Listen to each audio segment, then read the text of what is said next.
নমস্কার বন্ধুরা, আমি শ্যামলী। আমার এই জৈব সারের ভিডিও নিয়ে চলে আসলাম আজকে। দেখুন কিভাবে আমি এটা তৈরি করি। আজ লাস্ট ফিনিশিং দেব। অনেক দিন ধরে সবজি খোসা সব ভাতের মাড় ইত্যাদি সব দিতে থাকি। এখানে একটা চ্যানেল চৌবাচ্চা আছে আমার।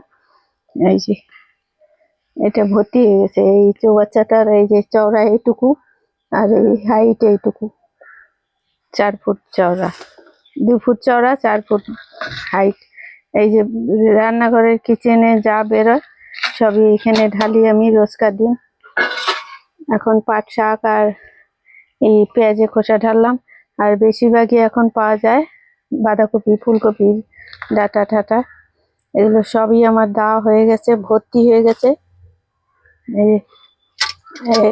আমি একটু কলকাতায় বেরিয়েছিলাম মেয়ের সাথে, এসে ভাত করলাম। এই গরম ভাতের মাঠটাও দিয়ে দিলাম, ঠান্ডাও দিই গরমও দিই।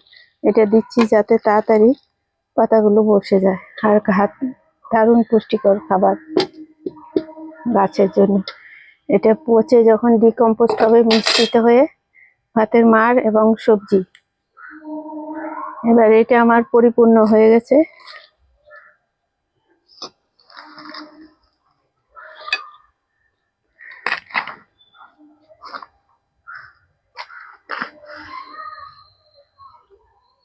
লাউয়ের খোসা, ফুলকপির ডাঁটাই বেশি আছে এখন নিচে, সমস্ত রকম। প্রায় 3 মাস হলো এটার মধ্যে জমাচ্ছিলাম সব।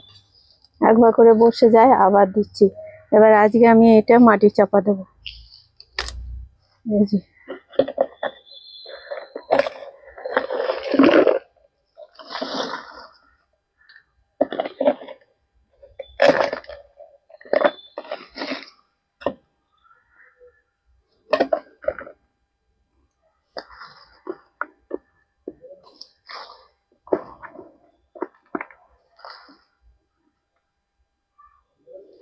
এর পাশেই আমার এই চৌবাচ্চার পাশেই কলমি শাক লাগানো আছে। একটা কলমি শাকের থেকে এখানে বীজ ফেলে শাক খেয়েছি। একটা গাছ রেখে দিয়েছিলাম, সেটা উপরে তুলে বাহারি করেছি দেখার মতো। সেইটা আর আলাদা ভিডিওতে আমি দেখিয়ে দেবো। দারুণ ফুল ফুটেছে।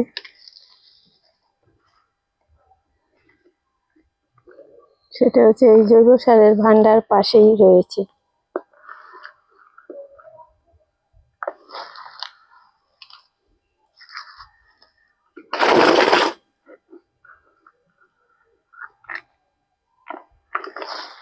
এই 1 মাস রেখে দিলেই সব এই মাটিতে চাপা পড়ে একদম নিচে নেমে যাবে।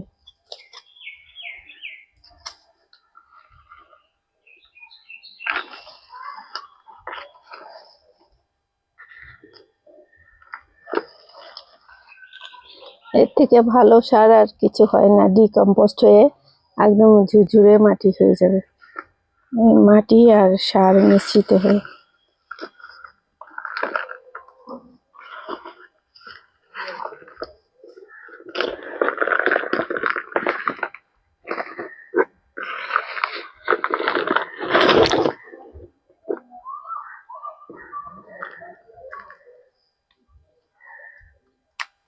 মোটামুটি আজকে এটা চাপা দিয়ে রেখে দিলাম, আর কিছুটা মাটি রইলো বন্ধুরা। এটা আমি আবার বাকিটা কালকে চাপা দেবো, আর একটু নিচে নেমে যাবে তখন। বন্ধুরা, আমার এই জৈব সারের পদ্ধতি পুরোটা দেখালাম। এই ভিডিও যদি ভালো লাগে লাইক করবেন, কমেন্ট করবেন, আমার চ্যানেলকে সাবস্ক্রাইব করবেন। নমস্কার।